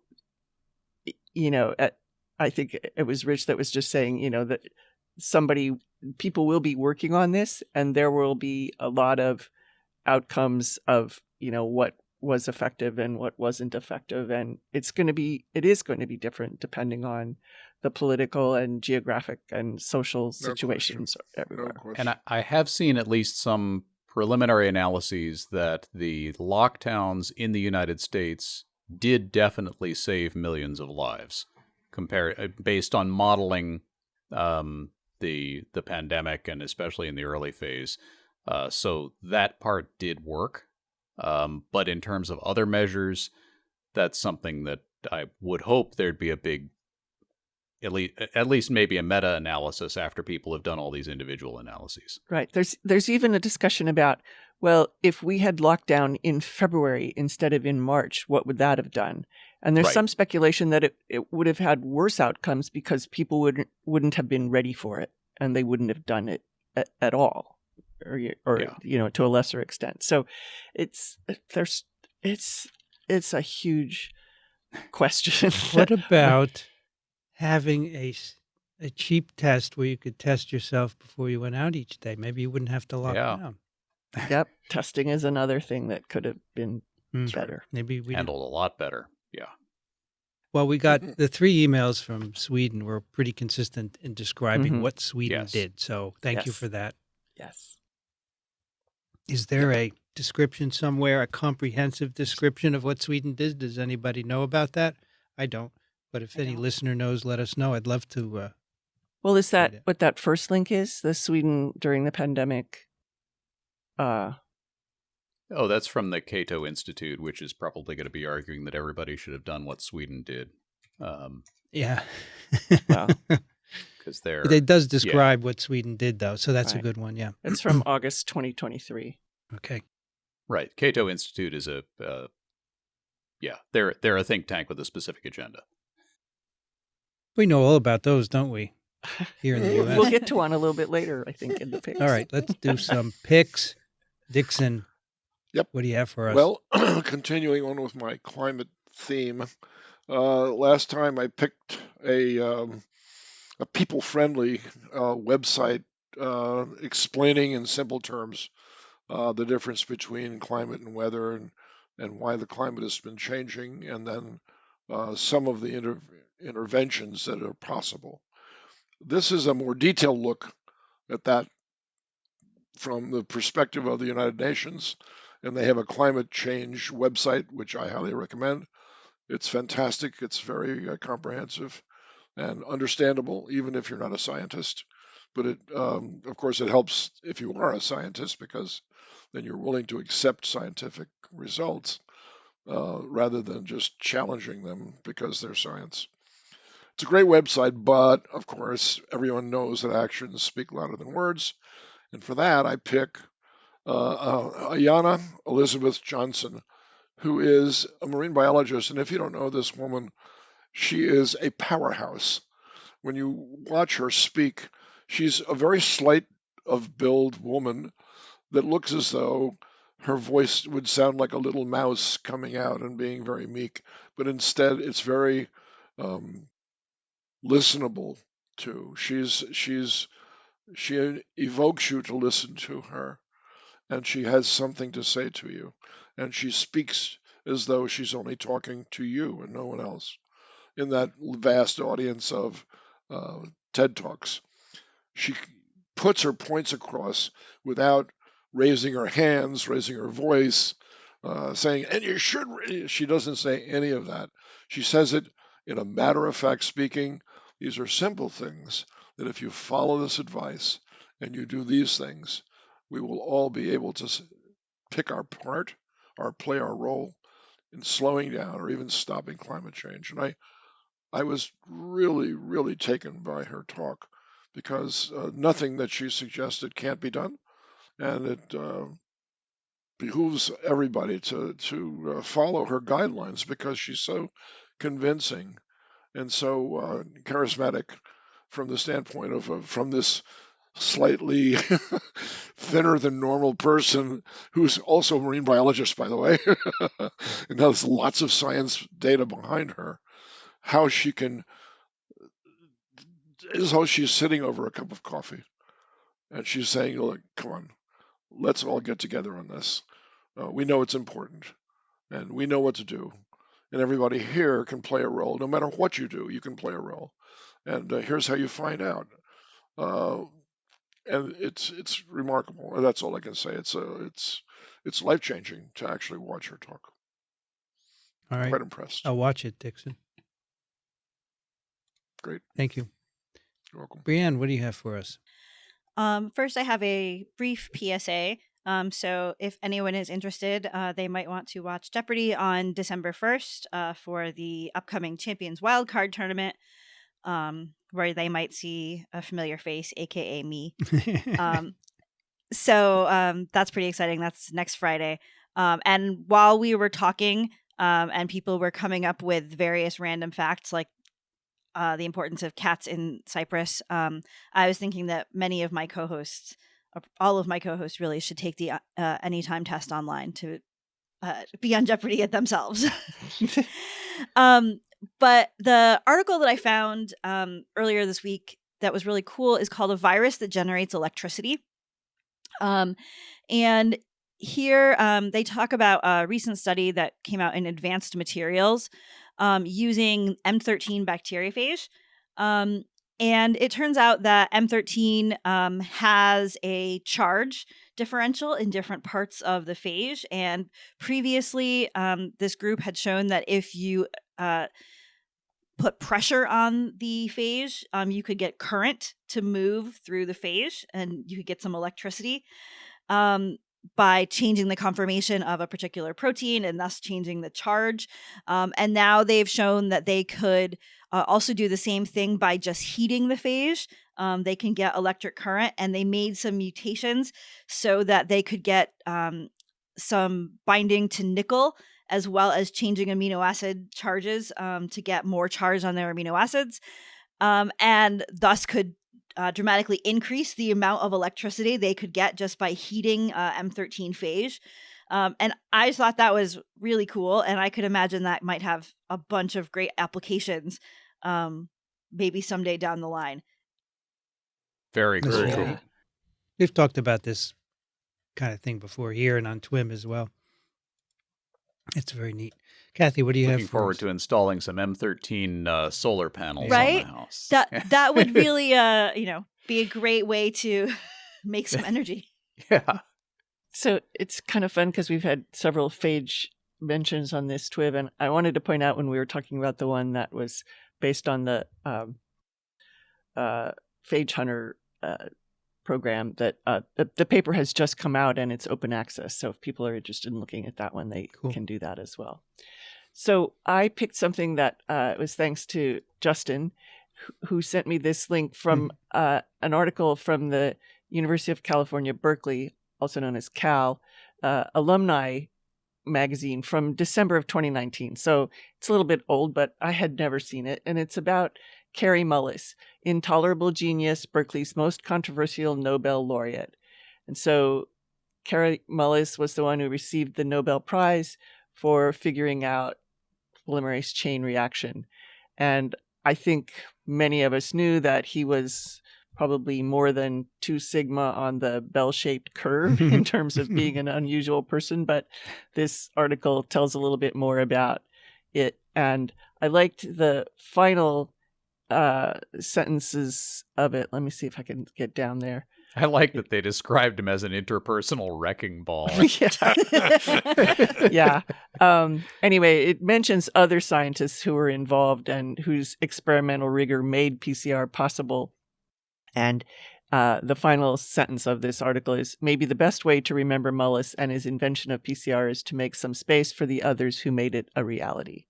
So, yeah, I can't remember what year Kary Mullis died, but I've got it right been here. a I was while, looking it up. August 7th, 2019. So this is almost an obituary. yeah. So Age 74. Yeah, Yeah. you should read it. Tells you a lot of the weird stuff he did. yeah, but it also it was some stuff about the whole PCR science of it that Yeah. I hadn't been aware of before. So I sat next to him once at an awards dinner. Oh. What a character. It's like, is this a scientist sitting next to me? Rich, what do you have for us? So I have a pick that was sent to me by one of my pick sources, Neva, a longtime listener.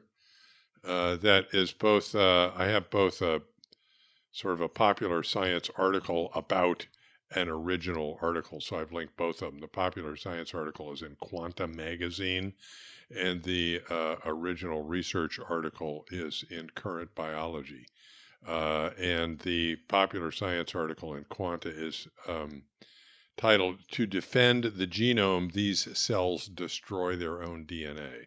Apparently, this is a phenomenon that's been around for quite a while. This is a deeper insight into it in some way, but it was something that I wasn't aware of, which is that there are numerous organisms around that during the development of the organism, in their somatic cells, not necessarily not their germ cells, but in their somatic cells, throw away significant fractions of their genome.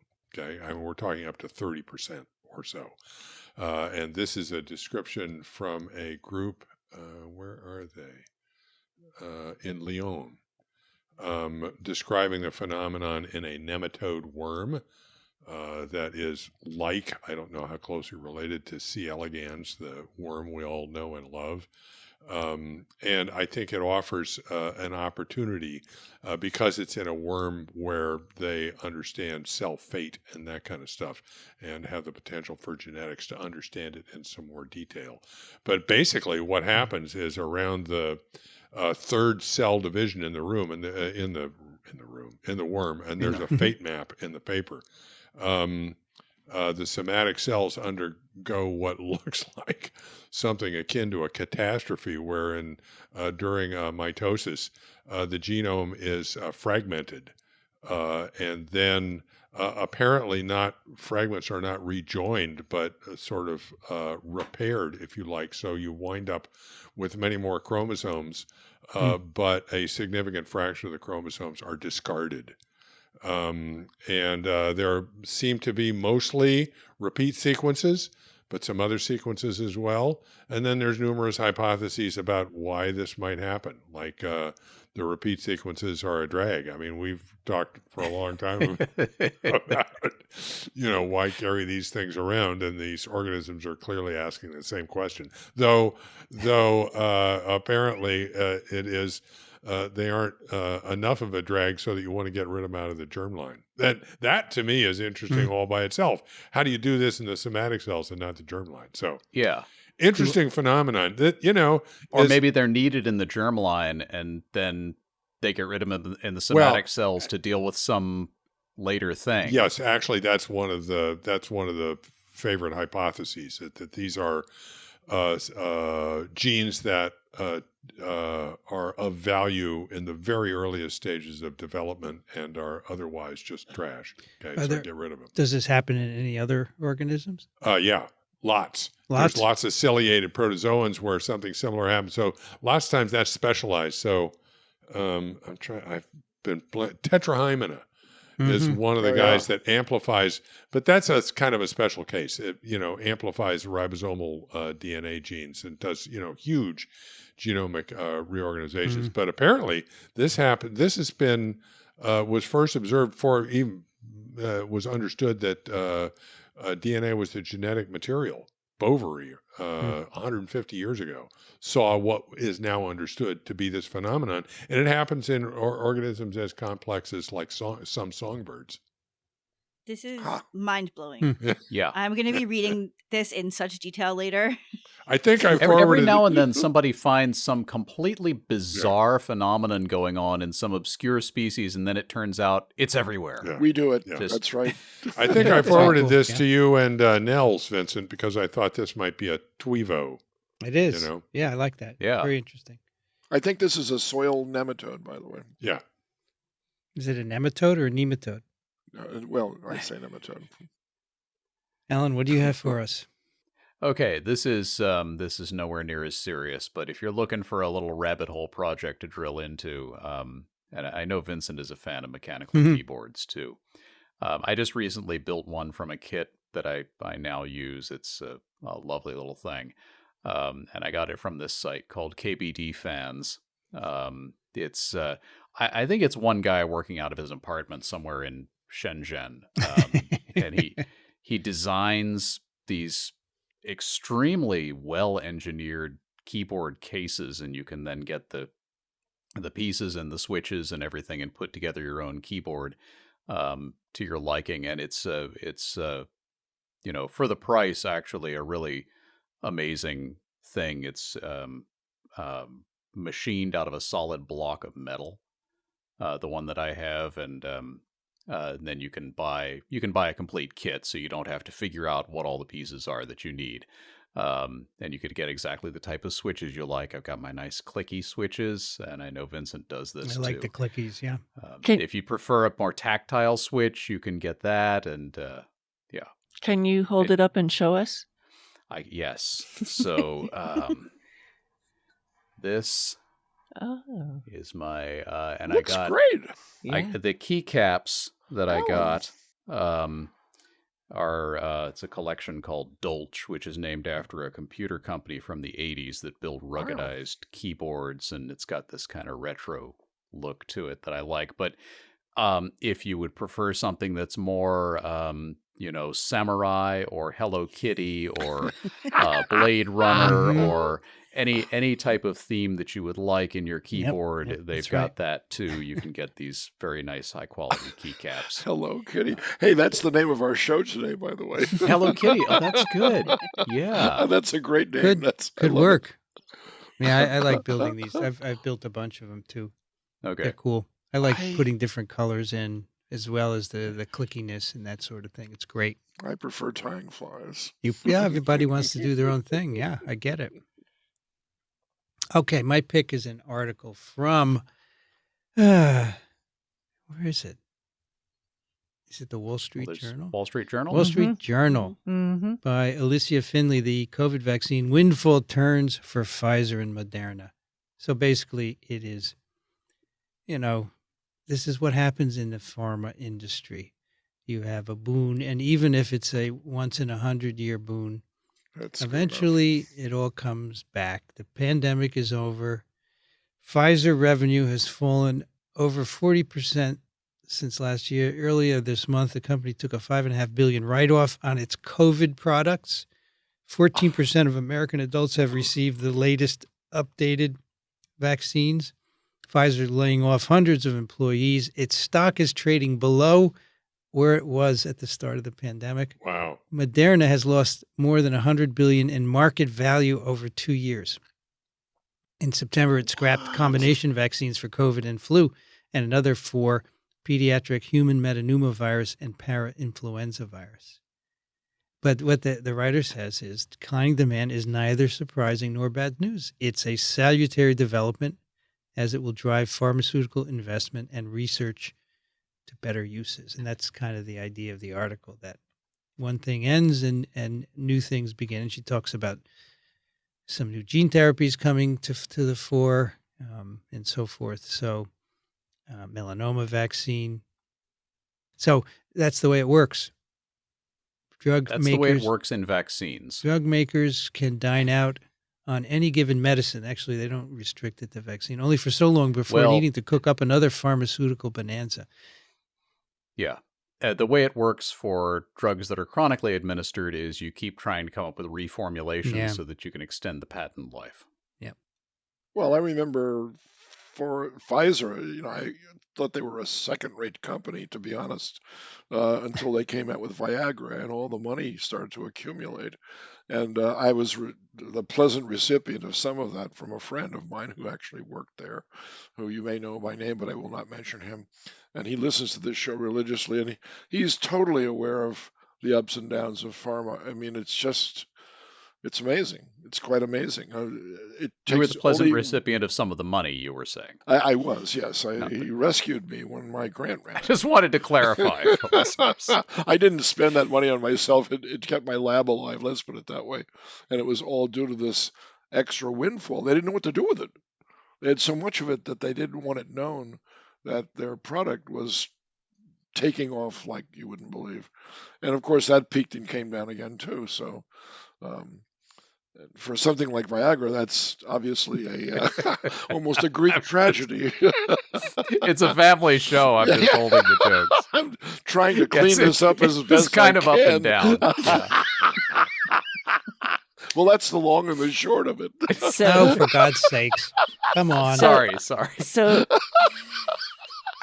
I want to Kathy, make a you had couple of something comments useful to say. because I don't have a subscription to the Wall Street Journal, so I asked someone to get it for me, and I put in that link Oh, good. for you that great. might want to read that.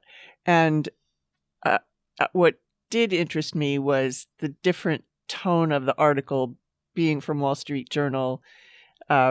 Again, kind of the focus is on the money more than I'm used to reading about. But this thing about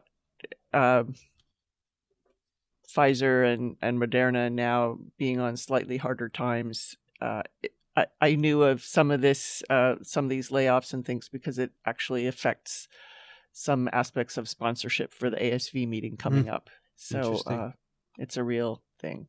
Yep. We have a listener pick from Maka. Hi again. Last week I sent the Iceland earthquake data site, and this week I want to pick another wonderful science educator, Sean Wilsey, geology professor at College of Southern Idaho. And she provides a link to a YouTube on Iceland eruption or not. Geologist reviews current situation and answers viewer questions. And in fact, Maka, I haven't even put up your Iceland earthquake data site, so we'll have to do that next time. So thank you for that. All right, that's TWiV 1065. You can find the show notes at microbe.tv/TWiV. Send your questions, comments, picks of the week to TWiV at microbe.tv. And if you enjoy our work, I forgot to say this at the top. It's even there in the show notes. Why the hell didn't I say it? Let's see, where is it? Yeah, consider supporting the science shows. I have to make it bold or something and green or red so I don't miss it. If you like our work, we'd love your support. We need it to continue. Go to microbe.tv/contribute. We have a number of ways you can help us, including Patreon, PayPal. You can send a check to the incubator. It's all there. And we are a 501c3, so your contribution is U.S. federal tax deductible. Dixon Despommier is at Racaniello.org, thelivingriver.org. Thank you, Dixon. It was, as usual, a masterful session filled with adventure and an outcome that was hardly expected, but I've become a better person because of it. Oh, come on, Dixon. No, I had a great time. Why is it so dark there? I guess it The outside went It's off? okay because the reflection off the screen Is is lighting you almost up. as good as having a light in front of it. Yeah, that's right. Kathy Spindler's at the University of Michigan in Ann Arbor. Thank you, Kathy. Thanks. This is a lot of fun. And being farther west in our time zone and a little bit farther north, maybe, it's still The sunny light. out and bright. Yeah. Not bad. Not bad. Rich Conda is an emeritus professor, University of Florida, Gainesville, currently in Austin, Texas. Thank you, Rich. Sure enough, always a good time. And Tinkerbell is gone. Well, maybe she's on the back. Tinkerbell is moved. Tinkerbell. Tinkerbell is now up over Up my there. what? Look at those She's sitting like lines. this. I don't want to hear anymore. I don't want to hear anymore. Look at the lines. Are those from the blinds, I guess, right? Those lines? from the blinds. Yeah, Very interesting. there is a Tinkerbell comes through the upper part of this window that doesn't have any blinds. Alan Dove is at alandove.com, turbidplaque.com. Thank you, Alan. Thank you. It's always a pleasure. Brianne Barker is at Drew University, BioProf Barker on Twitter. Thanks, Brianne. Thanks. I learned a lot.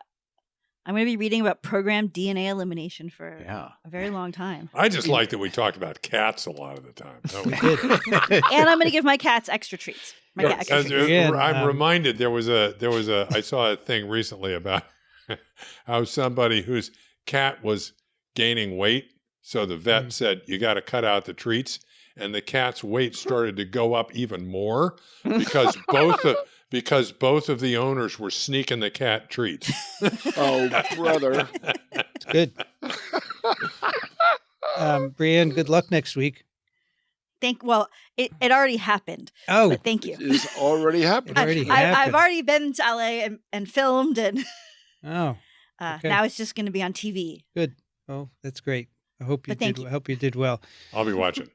We will enjoy watching you. I'm Vincent Racaniello. You can find me at microbe.tv. I'd like to thank the American Society for Virology and the American Society for Microbiology for their support of TWiV, Ronald Jenkins for the music, and Jolene for the timestamps.